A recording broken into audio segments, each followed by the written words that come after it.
आगामी 3 दिन जाए रहिब हिटवेव। भुवनेश्वर प्रचंड गरम रे आउटुपाउटु हेउछंती सारा राज्य। प्राणघात साजिछि अंशुघात। पश्चिम ओडिशा रे हेउछि अग्निवर्षा। राज्य में हिटवेव को नहीं जनस्वास्थ्य निर्देशक डाक्तर नीलकंठ मिश्र सतर्कता अवलंबन पर कहते। तेज कालबैशाखी वर्षा हिटवेव सामान्य कमिथिले मध्य जारी रही गुड़गुड़ी। आगामी 3 ରୁ 4 दिन जाए हिटवेव जारी रहिब। एथिपाई समस्त जिलापाल और सीडीएम मानू सतर्क करने को कहुଯାଇଛି। उपकूल में 5 दिन पर्यंत प्रचंड गुड़गुड़ी कलबल हेबे लोके। एने आंचलिक पाणीपाग केन्द्र पक्षर सूचना मिली। किए गढ़ सरकार किए हेब विरोधी सब प्रश्नर आज मिल उत्तर।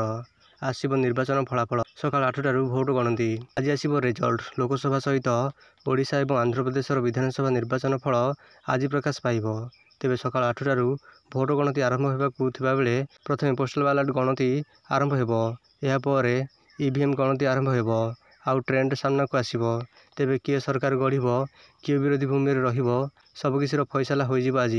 एप्रिल 19 ରୁ जून 1 तारिख मोट 44 दिन में 7टी पर्यायर होता भोट ग्रहण पर आज जून 4 तारिख में भोट गणति हेब। गुरुत्वपूर्ण कथा है विश्वर सबुठू बड़ गणतंत्र राष्ट्र नेता किए हेब ताहा आज ही निर्धारण होब। पाखापाखि 150 कोटी जनता नजर रही फलाफल उपरे। केवल भारत नुहे सारा विश्व में नजर रही यही निर्वाचन उपरे। अन्यपटे ओडिशा रे मध्य निर्वाचन फलाफल उपरे नजर रही। बीजेडी एठारे निजर शासन बजाय रखुची ना पद्म फुटुची ताहा उपरे रही समस्तंकर नजर। अन्यपटे कांग्रेस मध्य एथर निर्वाचन रे केते सीट हाताउची ताहा मध्य समस्तंकर फोकस।